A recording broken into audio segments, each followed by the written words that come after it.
So hi guys, welcome back to my YouTube channel. I'm Mcbaj, a portrait and fashion photographer and also a cinematographer based in London. So today, I know it's been a while. I've actually done more like editing or retouching kind of like tutorials. So today I have to I'm trying to like do an edit of an image, a beauty image. So I just want to show you guys how I edit beauty images in Photoshop. So without further ado, we'll jump straight into the picture right now on Photoshop. But I just want you guys to understand that there are different ways in which people tend to like, edit their images. This is the way I tend to like edit my images, and I think it works for me. So I'm more of a fan of actually having kind of like details in my picture, so it looks kind of like very much real at the same time, because I leave scars but I take off blemishes. That is majorly what I do. But today I'll be making use of both frequency separation and dodge and bone, and we're going to see how the image is going to like turn out. So let's jump straight into the computer right now. So right now I have this image already sent into Photoshop. As you can see, I did this beauty shoot like some couple of weeks ago, and yeah, I really like the images.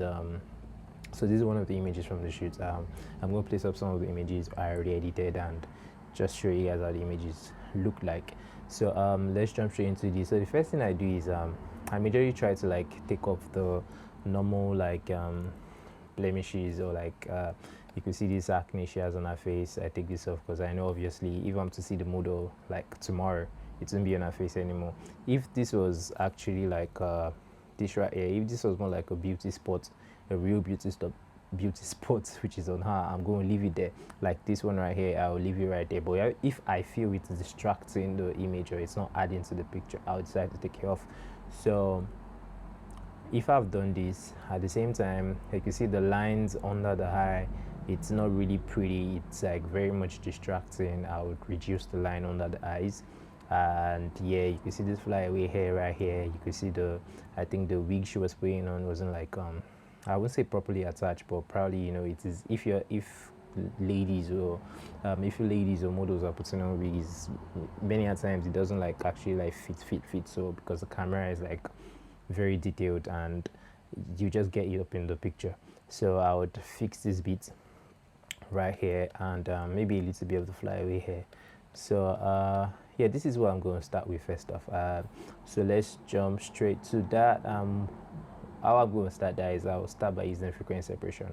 I could decide to use a normal like alien brush to like take most of this stuff out, but I could as well do it in like using frequency separation. So I'm going to click on my action, which I have right here, which is the advanced frequency separation.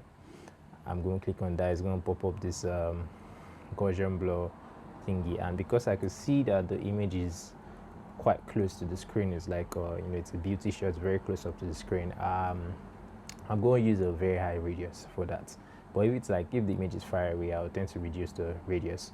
So the reason why I'm using a very high radius too at the same time is because I don't want the image looking cartoonish.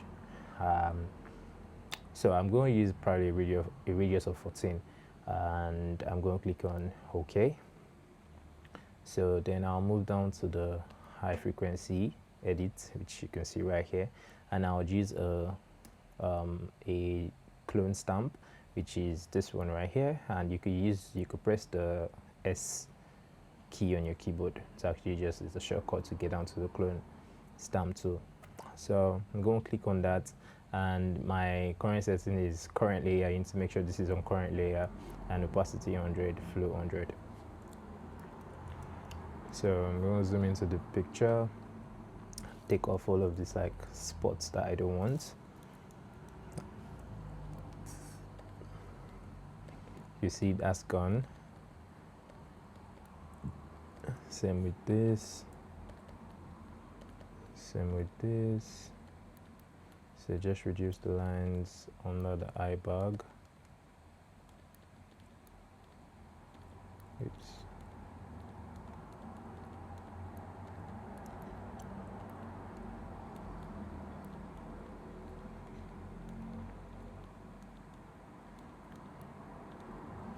So I'm going to reduce these lines under the eye bags, as you guys can see right here, just make it much more better and cleaner.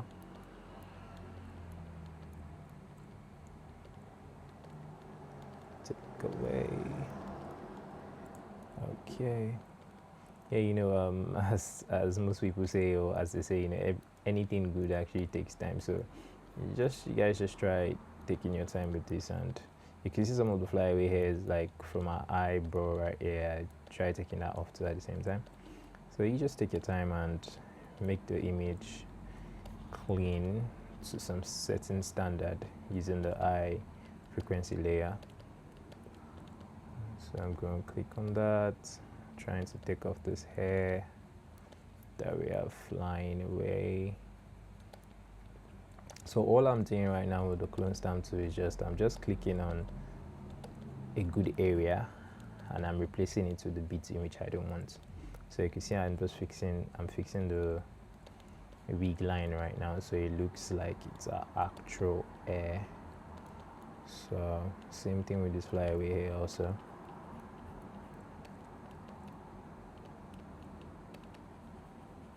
Okay.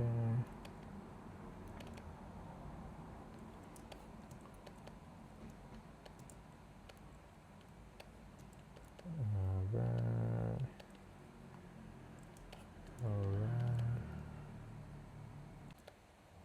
The image is looking better based on cleaning up, just the general cleanup of the photo. So you go right here. Yeah, so let me show you guys the before and after of this photo, and I can see this right here. I haven't taken up the line of the second eyes, which I have to do, but let me just show you guys the before and after. Before, after, before, after. So yeah, I can say I'm actually done using my eye frequency layer for now, and I'll go down to the low frequency layer, which I have right here. And what I'm going to do with the low frequency layer is I want to actually like smoothing out the skin a little bit. Like I want to smoothen out the skin well enough for me to be able to like do my dodge and bone afterwards. So like I said, this is the workflow. I start by cleaning up the blemishes I have on my subject using the high frequency layer. Then the next thing I do is I go to the low frequency layer to clean up the skin. That's like blend the colors and make the skin look a little bit like softer, more like a beauty image. You need to make everyone look much more beautiful. But yeah, because this model is actually really beautiful, and yeah, I don't really have to do much on this image because our skin is like really nice. And I'm going to put her Instagram handle down below. So her name is Jessica. Jessica, yeah.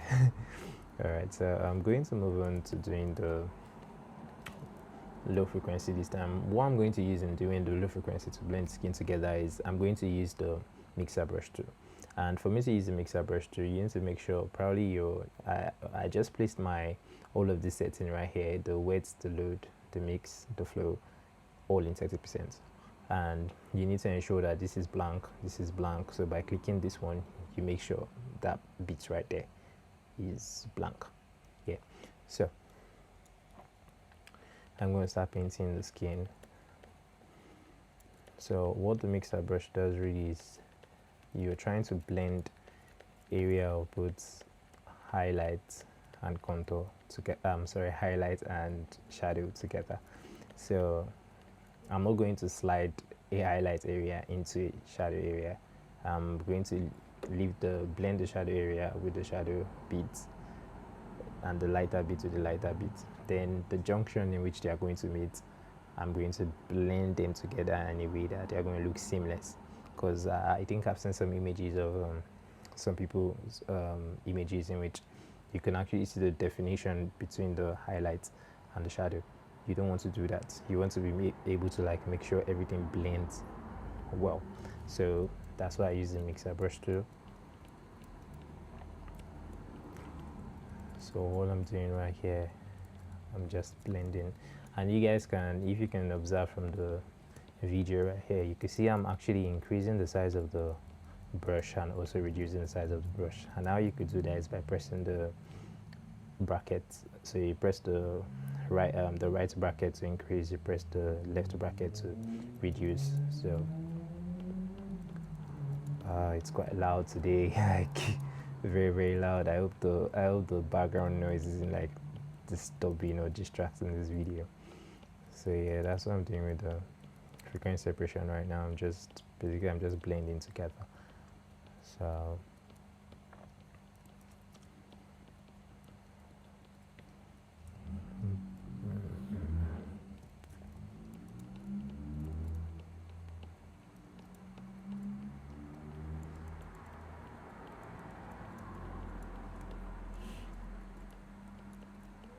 yeah, so be careful of not like painting areas you don't want to paint, like the eyelash area. If you go paint onto it, like it could smudge the black color of the eyelashes we have here. It could smudge it into the skin. So guys, you could tell me if you want, like, you comment down below if you think you want more retouching tutorials, or like, you know, just tutorials in which I show how I edit my photos, if you would like me to do more videos like that.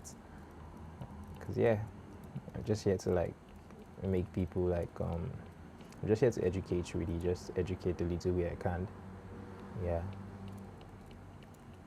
so yeah. And also, if you notice guys, when I'm doing this edit, I'm not just like stuck the same screen size that I am right now. You can see I tend to like zoom out, zoom in. The reason why I do that is because I want to see what I've done in like the in a larger scale, so I know if I'm doing too much, or I'm doing like if I'm actually doing too much. So I tend to like zoom in to do the edit, not way zoomed in, but just a little bit in, and I zoom out to see what I've done, then I go back in again.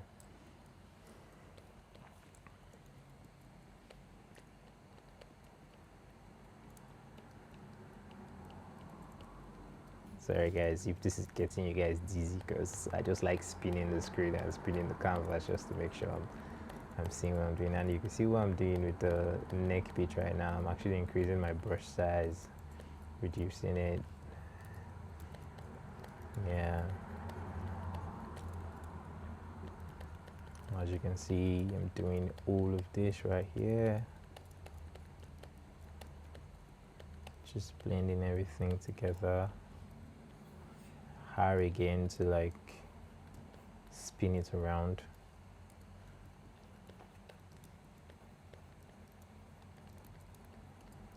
Oh yeah, I should have taken this thumb up, but I'll do that later.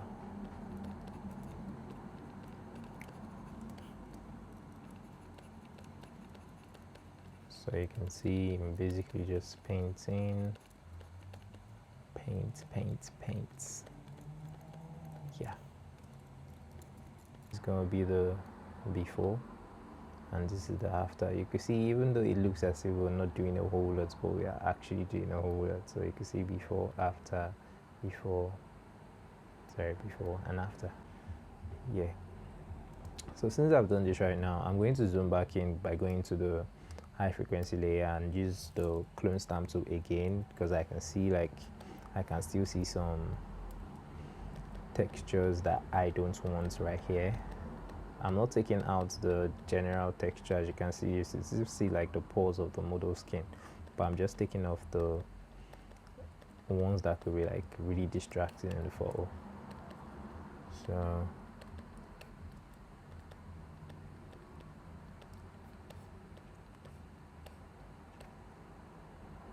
yeah, I'm basically just looking through again and trying to make sure everything looks proper. So for now, I can say I am good with the frequency separation right now. So let's check the before and after again. Before, after, before, after. Yeah, you could decide to end the edit of the image this way, but personally I wouldn't do that, because I feel like when you use the frequency separation, you've more like flatten the image out to some extent, which you don't want. So it's the dodge and burn that would actually add definition back to the image. So after doing this, you need to do your dodge and burn. So the next thing I'll be doing right now will be the dodge and burn.